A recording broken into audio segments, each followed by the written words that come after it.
Hi brothers, all of you. చాలా రోజుల నుంచి అయితే బీచ్కి వెళ్దామని అనుకుంటున్నాం. ఇంక ఈ రోజు అయితే కుదురుతుంది. స్టార్ట్ అయిపోయాం పేరుపాలెం బీచ్కి. వెళ్ళే దారిలో ఒక సరైన స్పాట్ అయితే కనిపించింది. ఒకసారి చూడండి, పొలాల మధ్యలో భలే ఉంది చూడడానికైతే.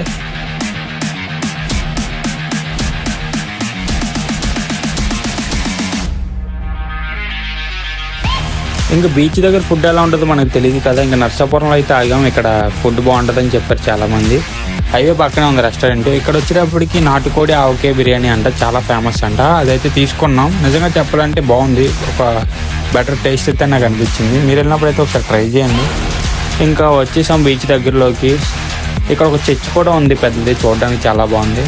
ఇంకా మెయిన్ చెప్పాల్సింది ఏంటంటే, ఇక్కడికి వచ్చిన ప్రతి ఒక్కరు చాలా కేర్ఫుల్గా ఉండాలి. చాలా అంటే చాలా పెద్ద అలలు వస్తున్నాయి. లోపలికి వెళ్ళేటప్పుడు జాగ్రత్తగా అయితే చూసుకోండి. ఇంకా మేము బీచ్ నుంచి బాగా ఎదరకొచ్చేస్తే సరైన వైబ్ అయితే కనిపించింది. అవి చూడండి, ఆ క్లౌడ్స్ అవి చాలా అంటే చాలా పీస్ ఆఫ్ మైండ్ అనిపించింది. మా వాళ్ళందరూ ఫుల్గా ఎంజాయ్ చేశారు. ఖచ్చితంగా మీరు కూడా విజిట్ అవ్వండి, ఒకసారి చూడండి, చాలా బాగా అనిపించింది. ఫుడ్ కోసం చెప్పాను కదా. ఇంకా బీచ్ నుంచి కొద్దిగా బయటకు వచ్చి అయితే చెట్ల దగ్గర తిన్నాం, కొబ్బరి చెట్ల దగ్గర భలే ఉంది.